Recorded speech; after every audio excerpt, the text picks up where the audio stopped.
Okay, we are doing number 35 and 7.4. And we're asked to solve this equation for x. Now what we're going to want to do first is we're going to want to get rid of the denominators. We're going to want to multiply by a common denominator so that all the denominators go away and we're just working on one level.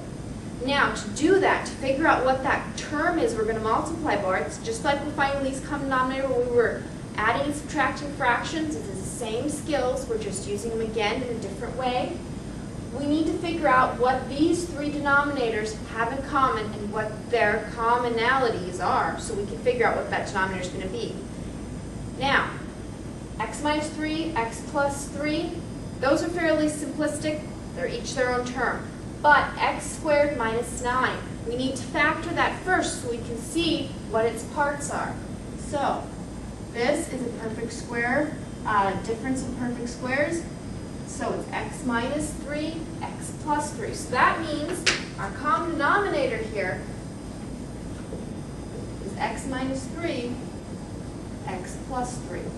So now what we're going to do is we're going to take this term and we're going to multiply it by both sides. So this entire term and this entire term, we're going to multiply by this least common denominator.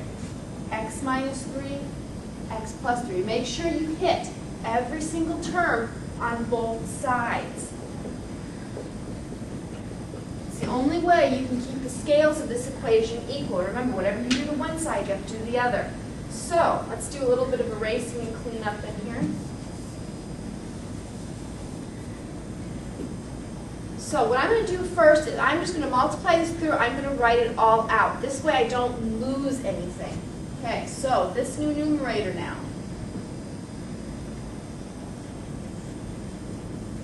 This next one, I've got 4, x minus 3, x plus 3, all over x plus 3. On this side, I have 18, x minus 3, x plus 3, over, remember this, x plus 3, x minus 3. Now I'm going to look through this and ask myself, what can I cancel? Here, these two can go. These two. Here we can cancel all four of these. I'm looking for common terms. So each multiplied, we can cancel. Now, when we look, what do I have left? I have x plus 3 in this one. The denominator's gone. That was our goal. 4, x minus 3, then I have 18. Now, I need to solve for x. That was what I originally started out doing. So I'm going to distribute. So I have x squared plus 3x plus 4x minus 12 equals 18. Okay, what can I simplify? I can add these two terms. I have x squared plus 7x minus 12 equals 18. Now, can I factor this side as is? No, I need to move that 18. I want to equal to 0 because then I can use my zero product property rule. But remember, it has to have a 0 on one side. So I'm going to move this 18. Do the opposite.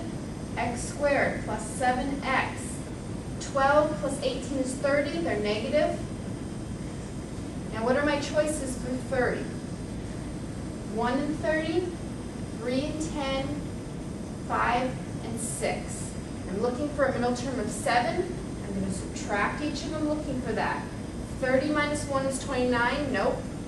10 minus 3, this is 7. This is what we're looking for.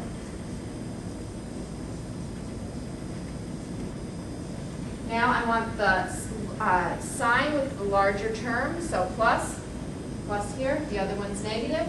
So my answer is 3, negative 10. Now at this point, I need to go back and check this. In this section, you have to check each and every problem. Remember that term your book used, extraneous solution. That means a solution you get down here, but will not check in this. So, I'm going to go back and put each of these in. So first, 3. I've got 3 over 3 minus 3 right here. What's the problem? Before I go any farther, I can see a huge problem.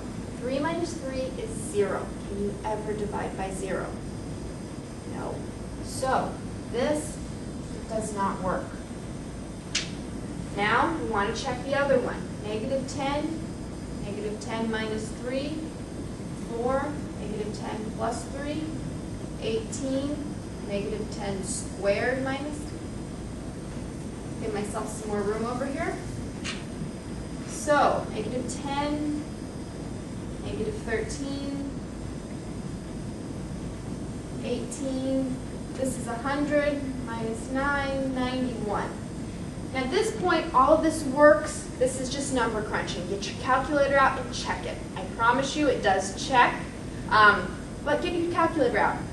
When at this point in these problems, these are going to be very messy fractions, and all you're doing is checking. You're looking to see if it works or not. Use your calculator. That's what it's there for. So the answer to this is x minus 10.